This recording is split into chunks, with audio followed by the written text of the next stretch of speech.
Hello everyone and welcome back to the Daddy Cliff channel. Here is another opportunity to obtain a scholarship at Kyungpook National University. The scholarship name is called the King Scholarship. Without taking too much of your time, let's get into the detail. Here is the application guideline for spring semester 2024. That is for those who would want to begin their studies at Kyungpook National University in March 2024 next year. For the application timeline, online application will begin from the 16th of October and then will run right up to the 3rd of November 2023. And then submission of documents will be from the 16th also of October right up to the 9th of November. It is important that you respect the deadlines. And then they would go ahead and do the screening. If you have any topic score results, you would have to submit it by the 1st of December. Interview would be from the 22nd of November. Financial documents for those who would not obtain the scholarship will be from the 22nd of December. Admission committee screening will begin from 27th of December. You can go ahead and read the other application timelines. For the departments that are available for application, it is important to note that Kyungpook National University has two campuses. One is at Deagu, and at Deagu campus they have programs for masters, doctoral, and then there is combined doctoral, because this scholarship is for graduate students.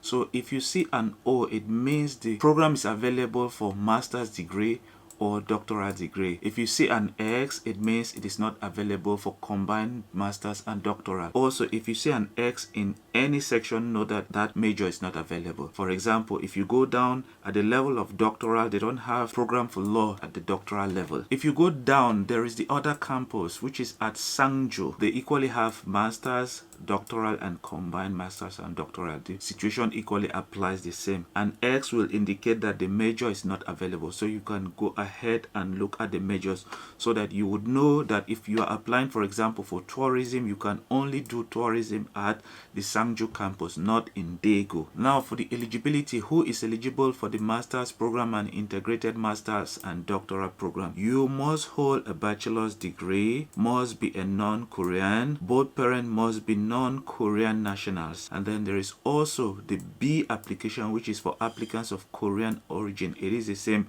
They must have a bachelor's degree, must be non-Korean, and then they must have received entire elementary, junior high school, and undergraduate education outside of Korea, which means this one is for those who might have been born in Korea but they acquired their education out of Korea. Being born in Korea, especially if you're born by foreign national, does not actually mean you obtain a Korean citizenship, which means you will be able to apply. That's why it says non-Korean nationals. And then for doctoral program, it is the same. You must hold a master's degree or you are about to hold a master's degree. You must be non-Korean. Both parents must be non-Korean. And then there's equally the B part, which equally applies like what we read here. Language eligibility. It is very important to know that there are some programs that will be entirely in Korean language. That will mean you will be required to obtain TOPIK. TOPIK is test of Korean proficiency. And for those programs, you have the graduate school and graduate school of international studies.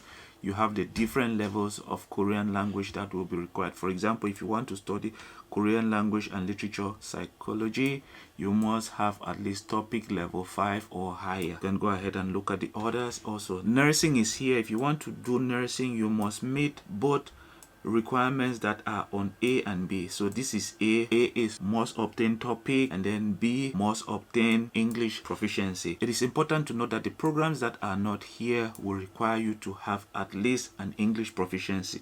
And these are the English proficiency from TOEFL to IELTS, and you have new TEPS. But if you come from one of the following countries that are listed here, you don't need to provide any English proficiency. But also for those who do not have any of these English tests and do not come from any of these countries, they say here applicants who have completed all years of undergraduate, master's applicant for doctoral application, study fully in Korea or English, can submit official documents from their university proving that courses were taught fully in Korean or English. This is simply to indicate that if you did your undergraduate either in English or Korean language, you do not need to provide any English proficiency document. All you need to do is get a document from your university indicating that your studies were done in Korean, either at the master's or undergraduate level. If you did your bachelor's in English or your master's in English, if you're applying for a doctoral program, you need to provide a document that proves that your studies were done in English. Any of those documents will suffice. You can either provide a document that proves that you studied in Korean or provide a document that proves that you studied in English. For the application required documents, you would have to complete an online application,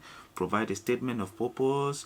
You must provide one letter of recommendation from a professor of a previously attended university. You have to provide your certificates. They must be authenticated. It is very important. Or you can provide a document that states that you will graduate soon, certificate of expected graduation, if you are still about to complete your studies either at the undergraduate or graduate level. That is for those who are currently doing their masters. You would equally have to provide your official transcript, and the other documents are here. You can go ahead and read them. It is important to know that some departments will require you to provide a portfolio. Now let's look at financial document, because I said this scholarship is fully funded, but there are situations where if you don't get a scholarship, you would have to provide a financial document. So in case you don't get a scholarship, you might receive a 50% scholarship.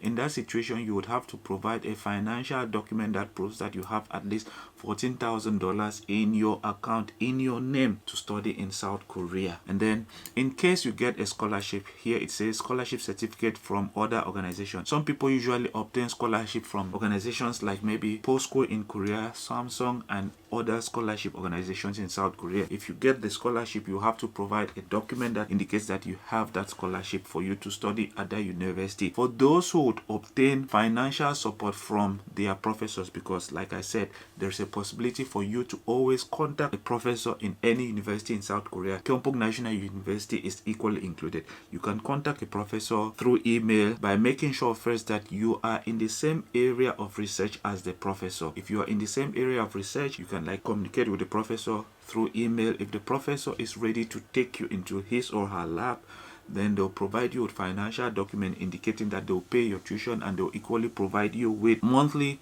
allowances. In that situation, they would have to provide you a certificate. So it says here, if an academic advisor is serving as a financial guarantor, the academic advisor certificate of financial support and his or her employment certificate can be substituted for the above document. Above document is the bank original certificate of deposit. They say the official KNU format will be provided to academic advisors directly upon request and should be submitted directly from the academic advisor to the KNU Office of International Administration. Now, it is important to note that this application has an application fee, and it is 80,000 Korean won.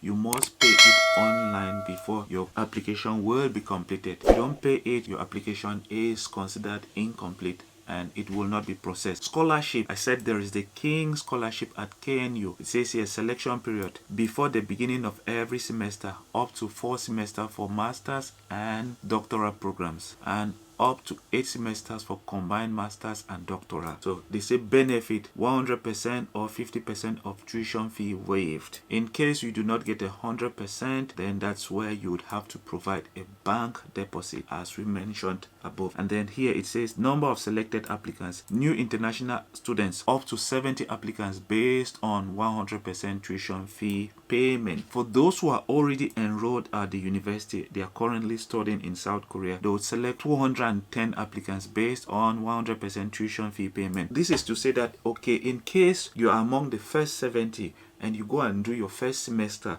you must make sure you maintain a certain GPA, so that once you're already enrolled during the second semester, you could be considered for the 210 applicant, gain a fully funded scholarship. This is a scholarship that is offered on a semester basis, which means for you to continue maintaining your scholarship, you will have to always maintain a good academic record. It's very important that you take into account that. The second scholarship is the King Special KNU. International Graduate Scholarship. 1. Selection target: freshmen of 2024 spring semester. Benefit: full tuition fee waived for the first semester. Number of students selected up to 30. So for this one, they will select 30 students, and then qualification for you to be selected for the King's Special KNU Scholarship. Applicant must meet one of the following: outstanding university graduate based on the following world university ranking. So if your university is among Times Higher Education World Ranking among the top 600, then there's a probability that you might be among the 30 students. Following QS World University Ranking, if your university is among the top 500, then there's a probability, which means the selection here is based on your university's world ranking, either through the Times Higher Education or QS World University Ranking. It's very important. Second condition: graduate of KNU and entering a master or combined master and doctoral integrated course must receive a letter of recommendation from the expected advising professor and have graduated with a grade of B0, that's 3.0 or higher. This one is the one that we usually talk about, professor recommended scholarship. That means you must make sure you contact a professor at Kyungpook National University and then get a document from there, get a recommendation letter from there stating that they have accepted to be your supervisor for your graduate program, that is either a master's or doctoral program. In that situation, if you fulfill that condition and equally fulfill the ranking condition, there's a probability that you might be among the 30 for the King's Special Scholarship at Kyungpook National University. And then there is another third condition: strong language proficiency. They say Korean topic level 6. This one requires you to have topic level 6 or an English certificate. You can either have topic or have an English certificate to obtain this scholarship. It's very important. So you can go ahead and read some other notes. It's very important that you go through this document when preparing for application, when preparing to apply to Kyungpook National University, which is in Deagu, South Korea. That being said, guys, there is another video that I made about Kyungpook National University. It is on my channel. You might want to go and watch that video as well, so that you might get some other information about Kyungpook National University.